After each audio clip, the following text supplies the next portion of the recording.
all good. Hey everybody, Walter Brown here, WB Lending Solutions. I have a real estate expert with me today, Miss Jasmine Ransom of Onyx Wealth Real Estate.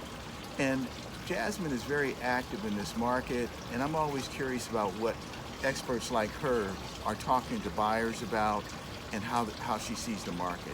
And so you guys, I want you to kind of just listen to her, and I'm going to ask her, Jasmine, what are you saying to people these days? How do you see the market?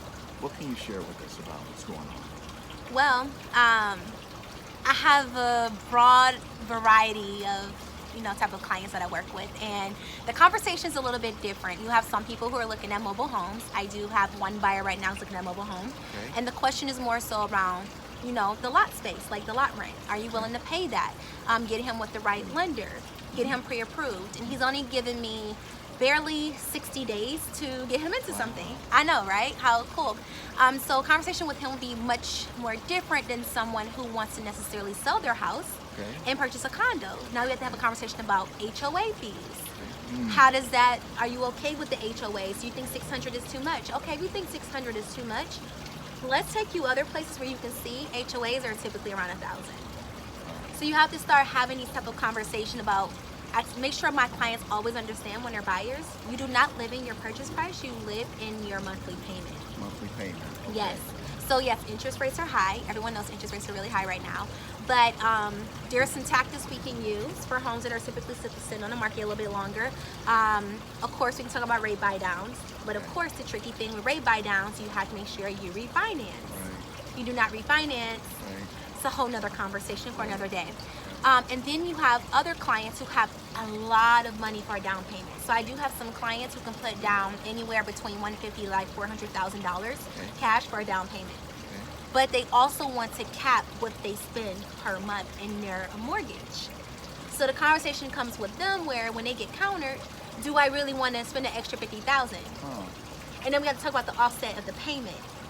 And now we've passed up a house potentially because they don't want to spend that extra $200 or $300 that it may cost them, because now we have to add in all these other components as well, right? Yeah. So these are the conversations I'm having with my clients. Is more like scenario based. But if I'm to be really transparent, anytime I meet with someone, I always ask for a second appointment. Let me get you on a Zoom call because I can show you better than I can tell you. Because you need to be able to show them comps. Believe it or not, buyers won't tell you, but they think that most people in the business, we're liars. They think we're making things up, right? Yeah. Okay. Why would I offer $400,000 over asking? The market is slow. CNN told me this. Instagram, TikTok said that. But they're actually present day writing in the market. I just lost out on 2 houses yesterday. One was in Upper Diamond. Yes.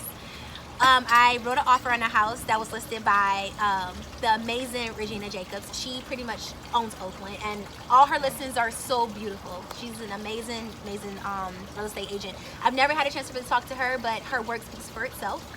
And I did not get her listing yesterday. And it went well over. And we offered $316,000 over asking. It went well over.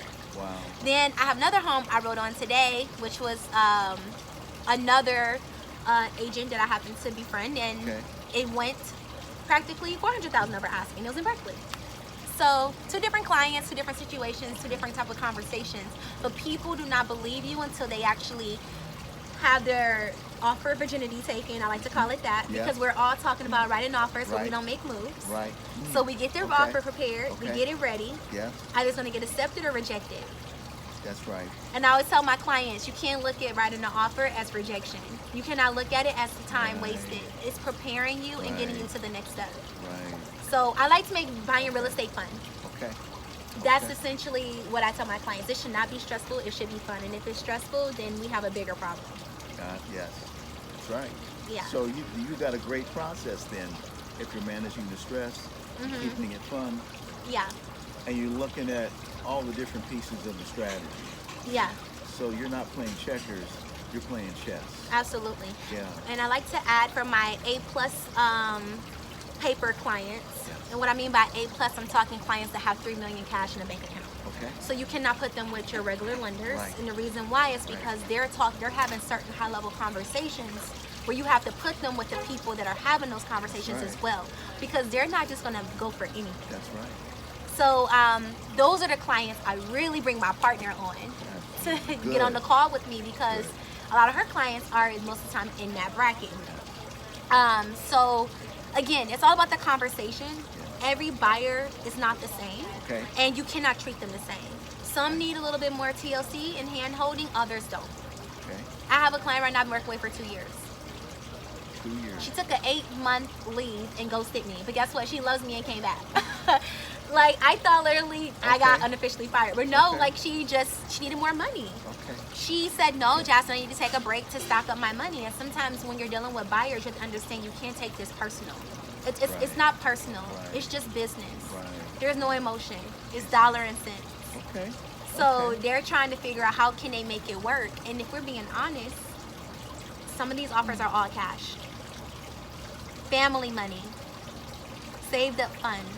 They have cash. Folks? Yeah, keep and going. Yeah, and it's not even necessarily a big corporation. There are families that gave them this money. They inherited these funds. And that's what people are asking about. How is that being done? How's it being done? Everyone's, you know what the rumor is? Oh, some major corporation bought this house and they paid all this cash for it. Goodbye. Just go talk to an agent, someone who's actively in the market, and they'll tell you what these offers look like. Okay. They'll tell you. All right. So now, what you guys have here, you just heard what's happening in the market right now, how competitive it is. Persistence is important. Having a smart operator like Jasmine is important. Contact her for more information about your situation. Jasmine, how do people find you?